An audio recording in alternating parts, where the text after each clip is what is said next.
할렐루야. 오늘 마태복음 4장 18절에서 22절까지 말씀을 함께 봤습니다.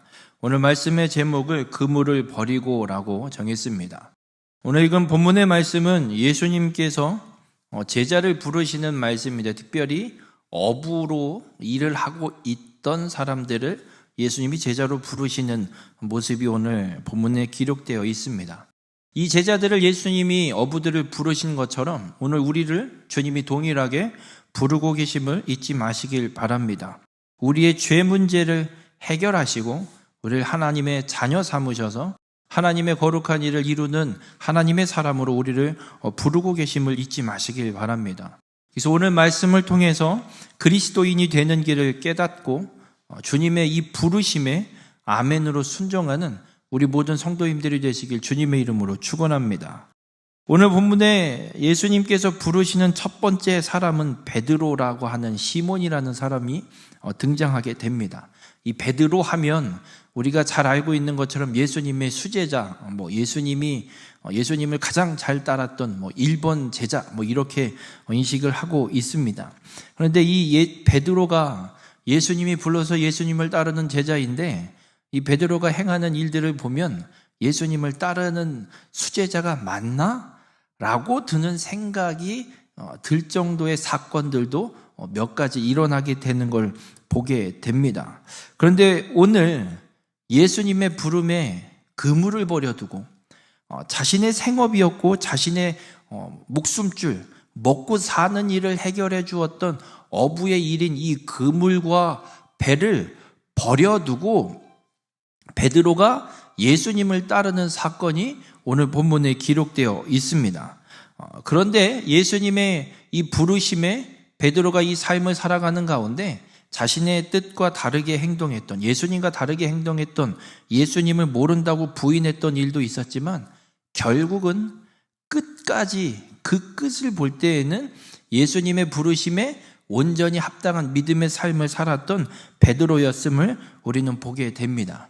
그래서 이 베드로의 인생의 여정을 통해서 하나님께서 우리를 그리스도인으로 그 삶의 여정을 만들어가고 계심을 우리는 깨닫게 됩니다. 오늘 이 그물을 버리고 예수님을 따랐던 이 베드로가 처절하게 숨기고 싶은 그 사건들, 그리고 그 사건을 경험하고 난 이후에 하나님께서 이 베드로를 고쳐가시고 하나님의 제자로, 예수 그리스도의 제자로 온전히 바꿔가시는 역사가 일어나게 됩니다. 베드로가 예수님을 향해서 어떤 모습들이 있었냐면 요한복음 13장에 가면 예수님께서 제자들에게 이 십자가에 대해서 예수님이 십자가에 달려 죽으시고 사흘 만에 다시 부활해야 될 것을 제자들에게 말씀을 하십니다. 그때 베드로가 무슨 이야기를 하냐면 예수님이 이제 십자가를 지고 가셔야 될 길들이 있어서 내가 가야 할 길이 있는데 너희들은 나를 못 따라온다. 그렇게 이야기하니까 베드로가 어떤 이야기를 하냐면 이렇게 얘기를 해요. 주여, 내가 지금은 어찌하여 따라갈 수 없나이까? 주를 위하여 내 목숨을 버리겠나이다. 라고 베드로가 대답을 해요. 지금 예수님은 십자가에 죽으시고 다시 부활하셔서 하나님 나라 보좌 우편으로 올라가시는 사건을 예수님이 지금 얘기하면서 내가 가는 길을 니네는 지금 못 따라올 수 없어 라고 이야기하고 있는데 베드로는 왜 못 따라갑니까? 내 목숨도 아끼지 않고 난 주님 따라가겠습니다. 내 죽어서라도 예수님 가는 길 쫓아갈랍니다 라고 이야기를 하고 있는 거예요. 이런 고백을 하고 있는 베드로를 볼 때 대단하다라는 생각을 하게 됩니다. 한번 여쭤볼게요. 예수님이 어디를 가는지도 제대로 알지도 못하고 있는데 예수님이 니네 나 못 따라와 라고 이야기하고 있는데 거기에다 대고 왜 못 따라갑니까? 내 목숨 걸고라도 예수님 따라가겠습니다. 대단한 믿음의 고백으로 보여집니다.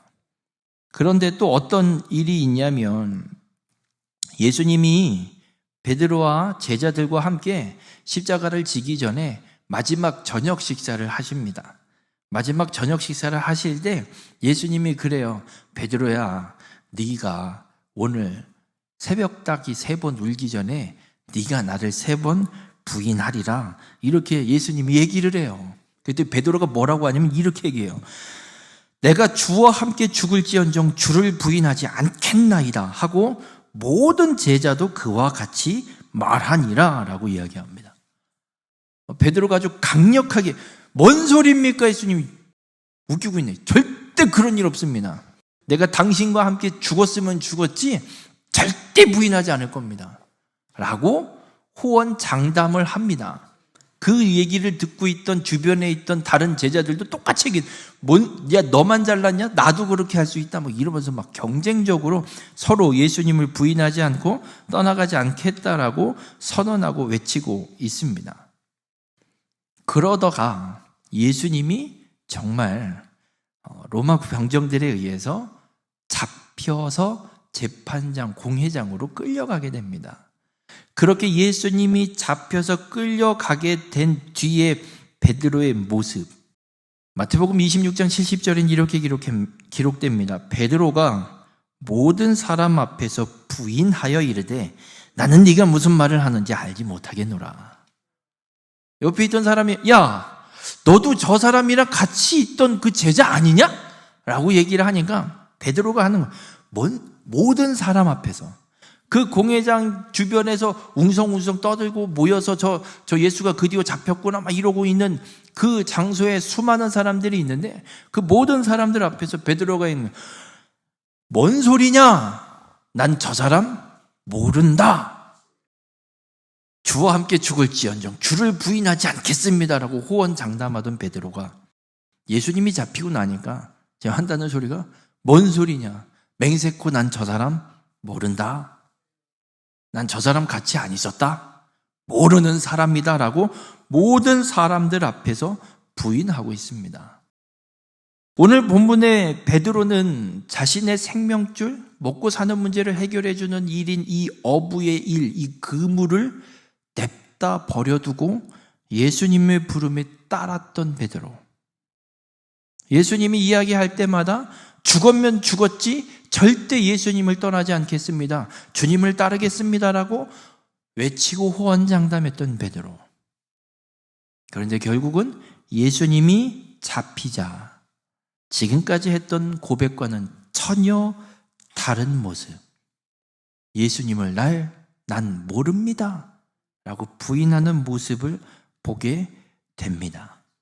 어떻게 예수님을 따르겠다고 그물을 버렸던 베드로인데 오늘 예수님을 모른다고 부인하고 있을까? 어떻게 이런 모습이 나타날 수 있을까?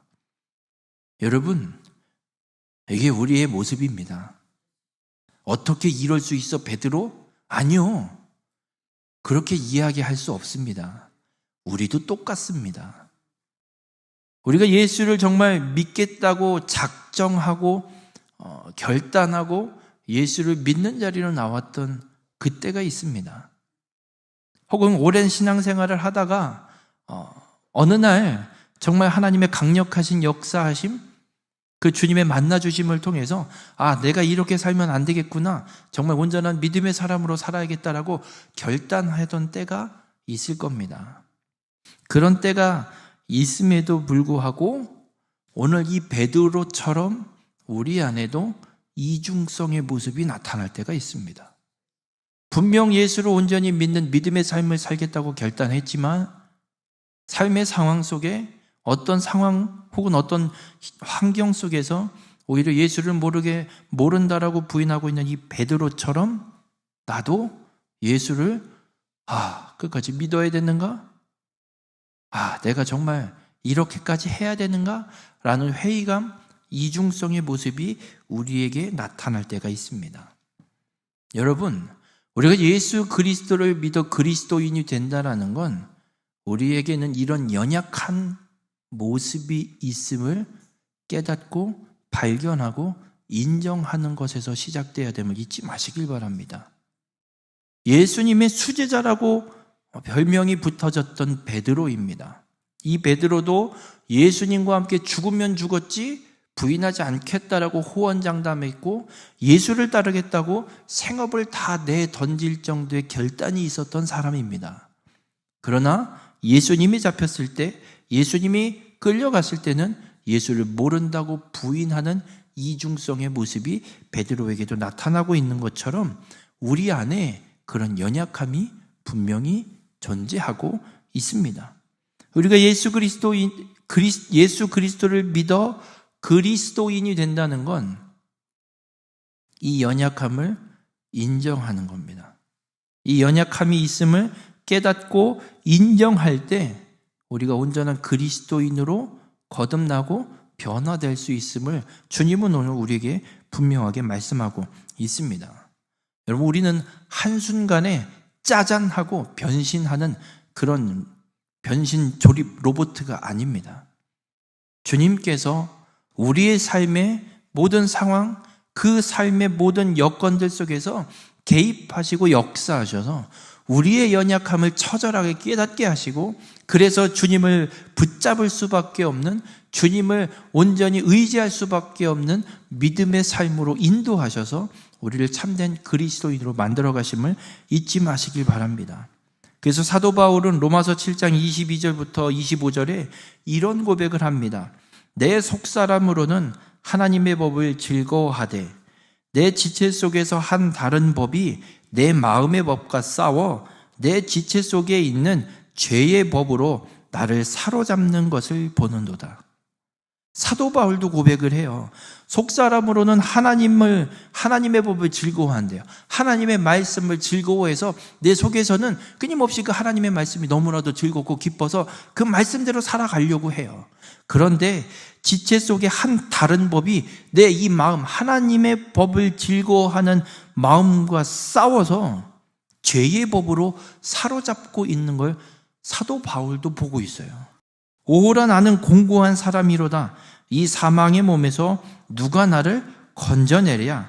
우리 주 예수 그리스도로 말미암아 하나님께 감사하리로다. 그런즉 내 자신이 마음으로는 하나님의 법을, 육신으로는 죄의 법을 섬기노라 말씀하고 고백하고 있습니다. 여러분, 우리의 심령에, 우리의 마음 속에서는 하나님을 믿고 하나님의 말씀을 즐겁고 기뻐서 이 말씀대로 살아보려고 그 마음이 샘솟지만 이 육신의 즐거움, 편안함, 육신의 이 몸이 죄의 법, 사망의 법을 잡고 육체의 소욕을 잡고 따라가고 있는 모습이 내 안에 있음을 사도 바울이 고백하고 있어요. 그런데 감사한 건 예수 그리스도로 말미암아 우리를 이 죄의 법에 눌려 있고 그 죄의 법을 따르고 있는 이 육체의 몸, 사망의 몸에서 우리를 건져내 주시는 예수 그리스도, 그 하나님께 감사한다라고 바울은 고백하고 있습니다. 여러분, 우리의 인간은 하나님의 법과 육신의 법 사이에서 끊임없이 고민하고 이 두 법 사이에서 끊임없이 싸우고 있는 연약한 존재입니다. 그런데 예수 그리스도께서 우리의 이 연약한 이중성 가운데서 우리를 구원해 주셔서 하나님의 사람으로, 하나님의 자녀로 완전히 바꾸어내 주심을 믿으시길 주님의 이름으로 축원합니다. 그래서 야곱이 고향으로 외삼촌 라반의 집에서 열심히 한 20년 살다가 이제 형 에서를 만나기 위해서 고향으로 가던 중에 야복나루에서 자신의 모든 가족과 재산들을 다 때로 나누어서 천천히 순번대로 보내고 나서 밤새 혼자 하나님의 사람 천사와 씨름합니다. 씨름하면서 기도합니다. 야곱은 정말 이 이중성이 아주 강하게 나타냈던 사람이에요. 하나님의 이 축복을 쟁취하고자 사람의 방법을 끊임없이 썼던 사람이고, 그리고 형 에서에게도 돌아가는데 하나님을 온전히 의지한 게 아니라 형 에서가 만약 나를 받아주지 않고 내 식솔들을 쳐부수려고 하면 먼저 선물을 보내고, 그리고 이제 가족들을 라헬과 이 내가 사랑하는 라헬을 뒤로 놓고 이게 셋대로 나눠서 순번대로 간격을 두고 보내는 거예요.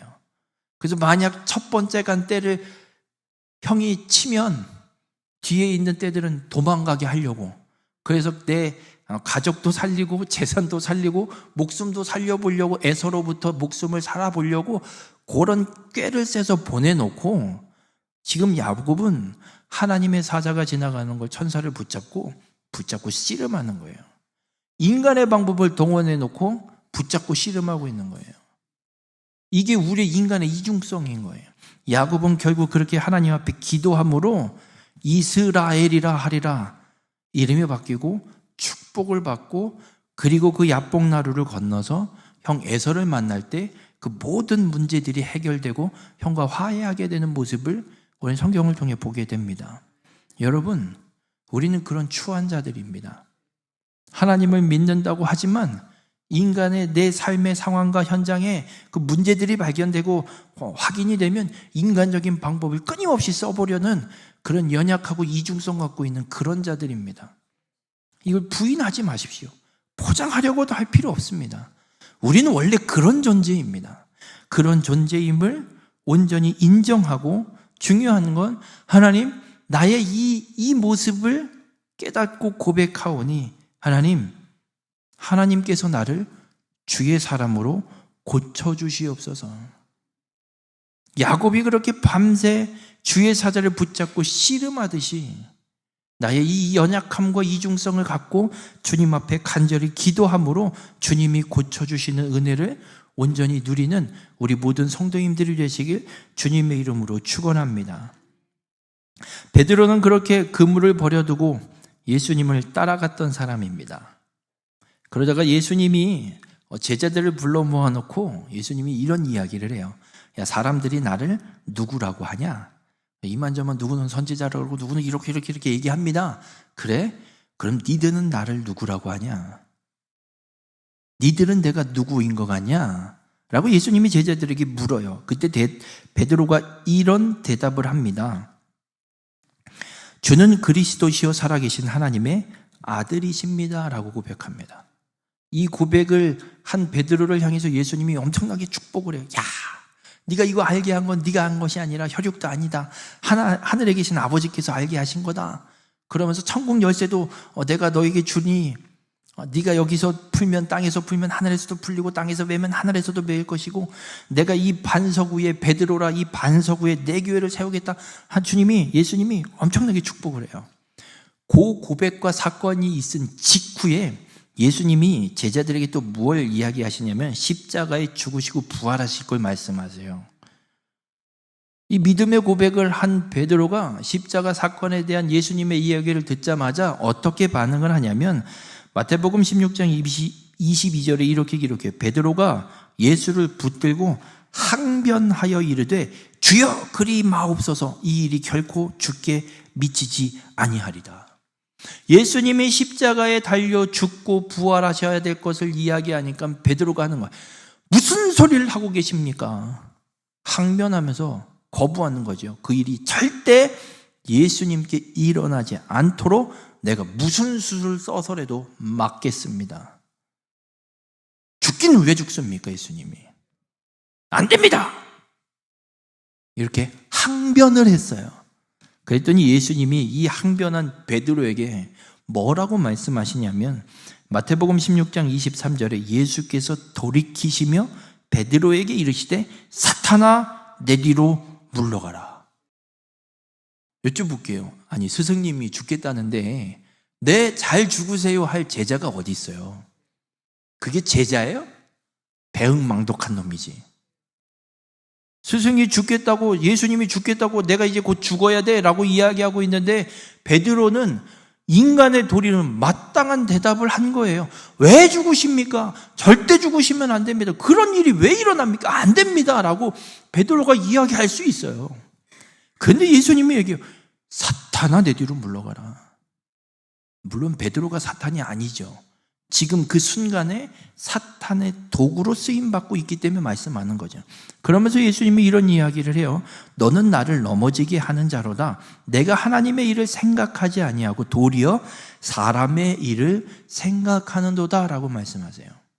그물을 버리고 예수 그리스도만이 살아계신 하나님의 아들이시고 구원자이십니다라는 믿음의 고백을 했던 베드로가 예수님의 그 십자가 구속의 사건에 대해서 항변하게 된 이유는 예수님이 오늘 말씀하고 있는 것처럼 베드로가 하나님의 일을 생각하지 않고 사람의 일을 생각하기 때문에 사탄이라는 책망을 지금 받고 있는 겁니다. 여러분, 베드로가 사탄의 도구로 쓰이게 된 이유는 하나예요. 하나님의 일을 생각하지 않고 사람의 일을 생각하기 때문입니다. 여러분, 예수 그리스도께서 우리의 모든 죄를 담당하시고 십자가에 죽으시는 건 하나님이 계획하신 구속 계획입니다. 하나님이 계획하신 구원 계획입니다. 그래서 이 일은 반드시 이루어져야 되는 것이 하나님의 뜻이고 하나님의 계획입니다. 그런데 사람의 일을 생각한 베드로가 이걸 막는 건 하나님의 구원 계획을 막고 있는 겁니다. 하나님의 일을 이루지 않게 하려고 반항하고 대적하고 있는 것이 사람의 일을 생각하는 것입니다. 여러분, 우리가 그물을 버려두고 예수님을 따르겠다고 결단한 그 삶의 그 결단의 시간들이 있지만 하나님의 일을 생각하지 않고 사람의 일을 생각하고 살아간다면 오늘 베드로가 예수님에게 책망 들은 것처럼 책망받는 삶을 살게 됨을 잊지 마시길 바랍니다. 그렇다면 우리는 책망을 듣게 될 사탄의 도구로 쓰임받게 될 수 있는 사람의 생각, 사람의 일을 생각하는 것을 우리는 버리는 자가 되어야 됨을 잊지 마시길 바랍니다. 사람의 일을 생각하는 건 무엇이냐면 하나님의 일을 생각하는 게 아니라 그와 반대로 내 생각, 내 계획, 내 가치관, 내 욕심대로 살아가는 것이 사람의 일을 생각하며 살아가는 겁니다. 여러분, 진짜 그리스도인은 그렇습니다. 아무리 세상의 이치를 따지고 상황을 봐도 이것이 합당한 것 같다고 한들 그것이 하나님의 일이 아니라면 버려야 되는 것이 그리스도인의 삶입니다. 우리 모든 성도님들, 진짜 그리스도인이 되려면 우리 안에 남아있는 사람의 일, 사람의 생각을 매일 버려야 됩니다. 지금 베드로가 마태복음 4장에 주님의 부르심에 금을 버렸다고 이걸로 끝나는 것이 아니라 매일매일 순간순간마다 사람의 생각을 버리면서 살아가야 됨을 우리에게 말씀하고 있습니다. 우리도 어느 순간에 사탄의 도구로 쓰임받게 될지 모릅니다. 우리는 매일매일 사람의 생각을 버려야 합니다. 하나님의 일과 반대되는 사람의 생각, 사람의 일을 우리는 매 순간 버리며 살아가야 됨을 오늘 주님이 말씀하고 있습니다. 우리 모든 성도님들, 나의 생각, 나의 욕심, 나의 교만, 내가 계획한 길을 매일 버리는 믿음의 삶이 되시길 바랍니다. 그물 한 번 버렸다고 끝난 것이 아니라 매일매일 내 것을 버리고 진짜 그리스도인으로 살아가는 우리 모든 성도님들이 되시길 주님의 이름으로 축원합니다. 그렇게 그물과 배를 버렸던 베드로, 예수님께 칭찬도 들었지만 반대로 사람의 일을 생각해서 예수님께 책망을 들었던 베드로, 예수님을 떠나지 않겠다고 호언장담하고 다짐을 했지만 예수님이 잡히시자마자 난 저 사람 모른다고 부인했던 베드로. 그런데 이런 베드로가, 이렇게 이중성을 갖고 있던 베드로가 사도행전에 가면 완전히 다른 사람으로 변해 있는 걸 보게 됩니다. 어떻게 그렇게 변해 있을 수 있을까? 사도행전 2장에 가면 베드로가 설교를 합니다. 설교 한 번 하니까 3,000명이 회심하고 돌이킵니다. 아니, 예수님 모른다고 부인하던 사람이 설교 한 번에 3,000명이 예수 그리스도를 믿고 회심하는 놀라운 역사가 일어나게 되는 사람으로 변화되게 됩니다. 어떻게 이런 일이 일어날 수 있을까? 놀랍게도 이 상황들이 펼쳐지자 예수를 십자가에 못 박으라고 선동했던 유대 종교 지도자들이 위기를 느낍니다. 뭐야? 예수 죽이면 될 줄 알았더니 이게 뭐야? 더 난리네? 이거 좀 뭔가 잘못돼 가는 것 같은데? 그래서 이 사람들이 어떻게 하냐면 베드로를 비롯한 사도들을 잡아 가둡니다. 그리고 매를 칩니다. 그리고 얘기하면 니네가 무슨 관세를 갖고 지금 이렇게 떠들고 댕겨? 한 번만 더 예수 이름으로 가르치거나 한 번만 더 예수를 전하기만 해봐. 그땐 그냥 안 냅둔다. 그땐 죽을 줄 알아. 위협하고 그들을 풀어줍니다. 그러자 이 위협하자 베드로와 요한이 어떻게 대답하냐면 이들을 향해서 이렇게 대답해요. 사도행전 4장 19절에 기록되어 있는데 하나님 앞에서 너희 말을 듣는 것이 하나님의 말씀을 듣는 것보다 옳은가 판단하라. 너 저 사람이랑 같이 있었던 사람 아니야? 라고 했을 때 나 저 사람 몰라 부인하던 베드로가 잡혀서 예수님을 전하는 것 때문에 잡혀서 매를 맞고 생명의 위협과 경고를 듣는데 베드로가 이렇게 돼요. 하나님 앞에서 너희 말을 듣는 것이 하나님의 말씀을 듣는 것보다 옳은가 판단하라라고 분명하게 선언하고 있는 사람으로 바뀌어버렸습니다. 너무나도 다른 사람으로 완전히 달라져 있습니다. 사도행전에는 베드로의 모습이 이제는 자기가 하는 말, 베드로가 하는 말 그대로 삶이 사라지고 있는 모습으로 바뀌어진 것 같습니다. 복음서에서는 호언장담했지만 예수님을 부인했고 믿음의 고백을 했지만 사람의 일을 생각해서 예수님에게 책망을 들었던 모습이었지만 사도행전에서는 예수님 앞에 그 하나님 앞에 사람들 앞에서 선언하고 있는 그대로 그 삶을 살아가고 있는 것을 보게 됩니다. 어떻게 베드로가 이렇게 변하게 될 수 있었을까? 이유는 하나입니다. 하나님께서 지금 베드로를 붙잡고 계십니다. 언제부터 붙잡고 계셨냐? 주님이 부르셨을 때부터. 베드로가 그물을 버려두고 예수님을 따르는 그때부터 하나님께서 단 한순간도 베드로를 놓지 않고 끝까지 붙들고 계십니다. 그러기에 지금 하나님의 말씀대로 살아가는 삶을 온전히 살아내는 자로 변화되었고 거듭나 있음을 오늘 보게 됩니다. 하나님께서 끊임없이 베드로를 붙들고 있는데 어떻게 베드로가 이렇게 거듭날 수 있었냐면 베드로가 예수님이 잡히셨을 때 예수님을 부인하고 나서 도망가서 갈릴리 바다에서 그물을 다시 내리고 있었습니다. 그물을 버려두고 쫓았던 사람이 다시 그 자리로 가서 다시 그물을 내리고 있는, 그런데 부활하신 예수님이 그 베드로를 다시 찾아가셔서 베드로를 만나 주십니다. 그리고 베드로에게 이렇게 물으세요. 요한의 아들 시몬아, 네가 이 사람들보다 나를 더 사랑하느냐? 한 번 묻는 게 아니라 3번 물으세요. 3번을 부인해서 그랬는지 예수님이 베드로에게 3번 물으세요. 네가 나를 사랑하냐? 그때 베드로가 3번을 똑같이 대답해요. 주님, 그러하나이다. 내가 주님을 사랑하는 줄 주님께서 아시나이다. 똑같이 대답해요. 그렇게 대답할 때마다 예수님께서 베드로에게 이런 말씀을 해요. 그래, 가서 내 양을 먹이라 말씀합니다.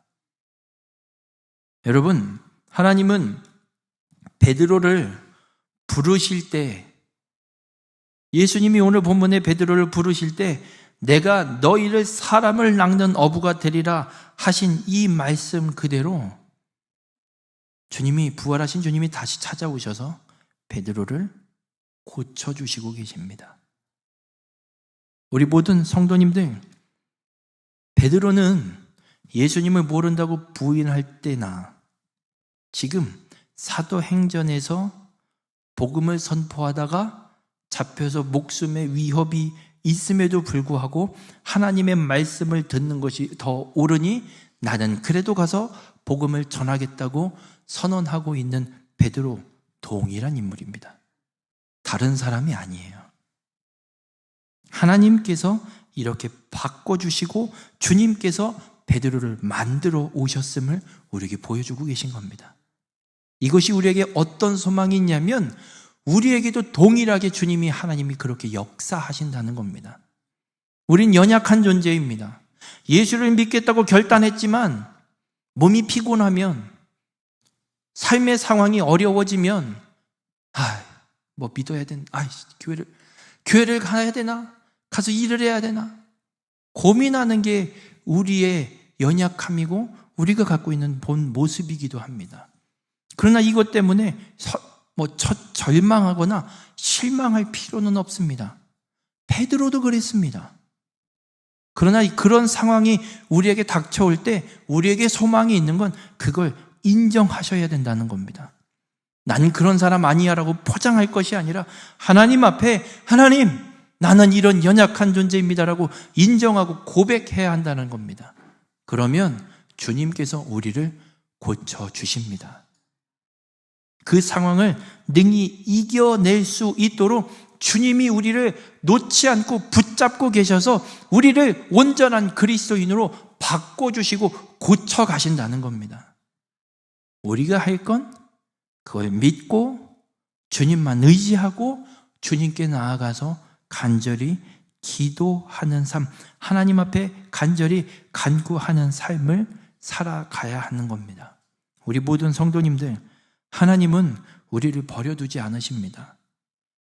우리가 하나님을 붙잡고 있는 손을 놓으면 놓았지 하나님이 우리를 붙잡고 있는 손을 놓지 않으십니다. 우리 모든 성도님들 그 믿음을 가지시고 하나님을 끊임없이 찾고 부르는 삶이 되시길 주님의 이름으로 간절히 부탁을 드립니다. 하나님은 그렇게 우리가 넘어지고 쓰러질 때마다 우리를 찾아오시고 우리를 다시 일으켜 세우시고 사람의 일을 생각하면 책망하시고 다시 돌이키게 하시고 그렇게 하나님의 사람으로 하나님의 약속과 일을 이루어갈 사람으로 우리를 바꿔주시고 고쳐가십니다. 우리를 온전하게 하시는 하나님의 이 사랑을 누리며 살아가는 우리 모든 성도님들이 되시길 바랍니다. 우리가 그물과 배를 버리지만 우리의 불완전한 결단입니다. 내가 예수를 믿겠다고 결단했지만 그 결단은 불완전한 결단이고 그 믿음의 삶 속에 수많은 흔들림이 있습니다. 하나님이 우리를 끝까지 붙들고 계시기에 수많은 과정을 통해 우리를 진정한 그리스도인으로 거듭나도록 바꿔주심을 오늘 말씀하고 있습니다. 우리 모든 성도님들, 우린 그렇게 연약한 자들이기에 매일매일 내 생각, 사람의 일의 생각을 버리시고 주님을 더 의지하는 자가 되시길 바랍니다. 그렇게 주님을 더 의지하고 하나님께서 나를 붙들고 계심을 믿고 주님을 찾고 나아가서 사람들 앞에서 행하는 것이 아니라 하나님의 말씀을 듣고 하나님의 뜻대로 행하는 그리스도인이 되어 가시길 주님의 이름으로 간절히 부탁을 드립니다. 그 삶은 내 힘으로 이루어지는 것이 아니라 나를 붙들고 계신 주님을 통해서 이루어짐을 믿으시길 바랍니다. 우리 모든 성도님들이 불완전한 결단을 온전하게 하시는 그 하나님의 은혜, 그 예수 그리스도를 온전히 의지함으로 진짜 그리스도인이 되어가는 우리 모든 성도님들이 되시길 주님의 이름으로 축원합니다. 기도하시겠습니다. 사랑의 주님, 오늘도 주님의 말씀을 통해 깨닫게 하여 주시니 감사를 드립니다. 우리의 삶이 언제나 주의 말씀과 주의 뜻대로 행하는 믿음의 삶이 되게 인도하여 주시옵소서. 주님이 우리와 함께 하심을 믿고 내 삶을 이제는 예수 그리스도를 믿는 믿음의 삶으로 결단하며 나오지만 우리는 연약하여서 내 뜻대로 또 내 욕심대로 행하는 죄를 범할 때가 있습니다. 하나님, 그렇게 우리는 연약한 존재임을 깨닫사오니 우리의 삶이 언제나 우리를 붙들고 계시는 하나님을 의지하고 주님 앞에 온전히 나아감으로 주의 말씀과 뜻대로 행함으로 진정한 그리스도인으로 온전히 세워지고 만들어져가는 믿음의 삶이 될 수 있도록 우리 가운데 함께하여 주시옵소서. 매일매일 내 생각, 내 욕심, 내 교만을 버리고 오직 주의 말씀과 주의 뜻대로 행하여 하나님의 거룩한 일들을 온전히 이루어가는 참된 그리스도인의 삶이 될 수 있도록 우리 가운데 함께하여 주시옵소서. 이 모든 말씀 예수님의 이름으로 기도드렸습니다. 아멘.